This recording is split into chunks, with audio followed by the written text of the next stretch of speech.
Welcome to Leaders' Questions. Deputy Withmore. Thank you, Karen Corley. Thank you, Deputy. Would you allow the Social Democrats take their leaders? Thank you. Deputy Withmore. Taoiseach. Please, Taoiseach. Taoiseach, when it comes to housing, can your government get anything right? You've been planning these rental reforms for months, and yet you made an absolute hames of them last week. Even your own cabinet colleagues couldn't make sense of them, and they were in the media talking about not understanding the rules. So for the avoidance of any doubt, there was one simple thing that these reforms were to do, and that was to drive rents higher. One single thing.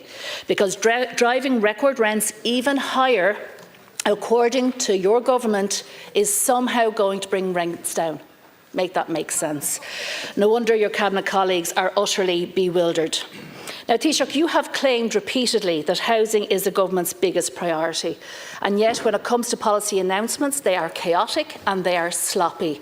Even today, we've just had the Minister concede that students and those on short-term rents will not be protected from the rental reset, which is an absolute disgrace, Taoiseach, and it goes against what was said last week.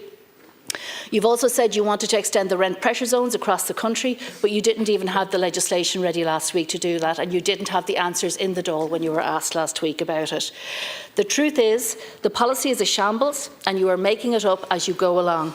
You have no coherent plan and just one guiding principle, and that is to design a housing policy that extracts the maximum profit for investors. Taoiseach, the Land Development Agency was set up in 2018. Now, 7 years later, the government is finally talking about giving it greater compulsory purchase powers.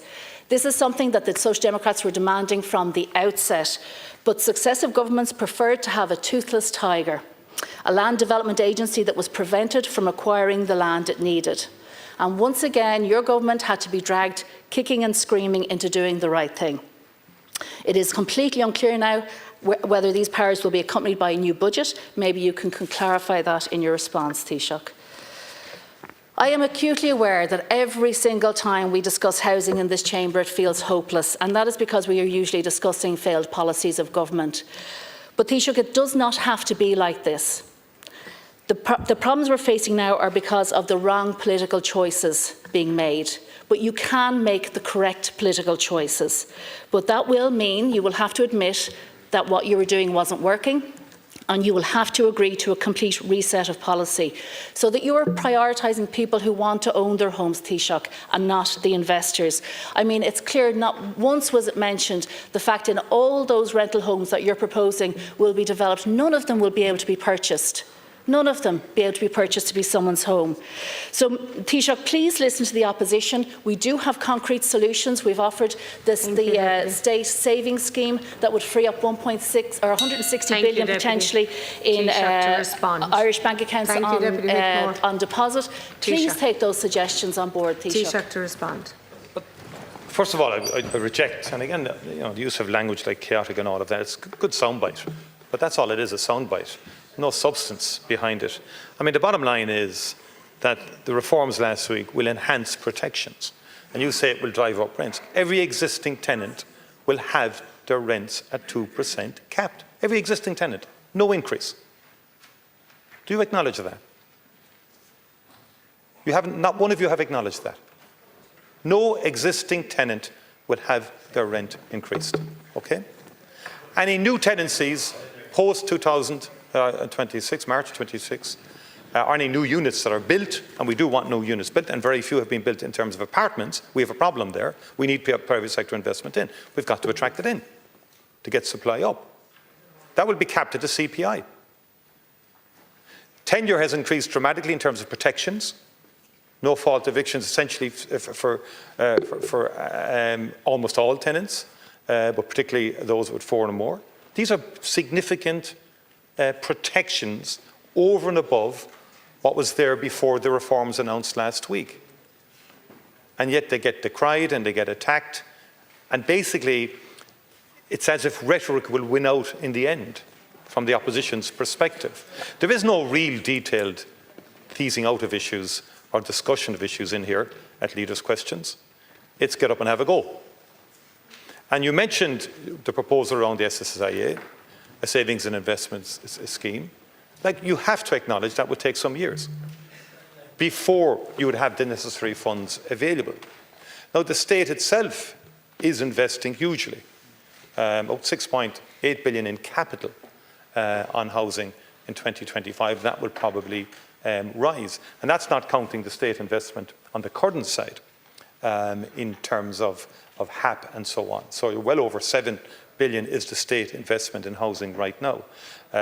We have the fourth largest construction activity in the European Union of 27 member states. So there's a lot of activity in Ireland, but we've had a growing economy for the last decade. We've had very significant population growth, and we do have an issue in terms of meeting the demand that's out there in respect of housing. That is a crisis for the younger generation. We acknowledge that. But I'm very focused, and the government is very determined and very focused. And we're taking decisions every week on housing. And we'll continue to take more and more decisions.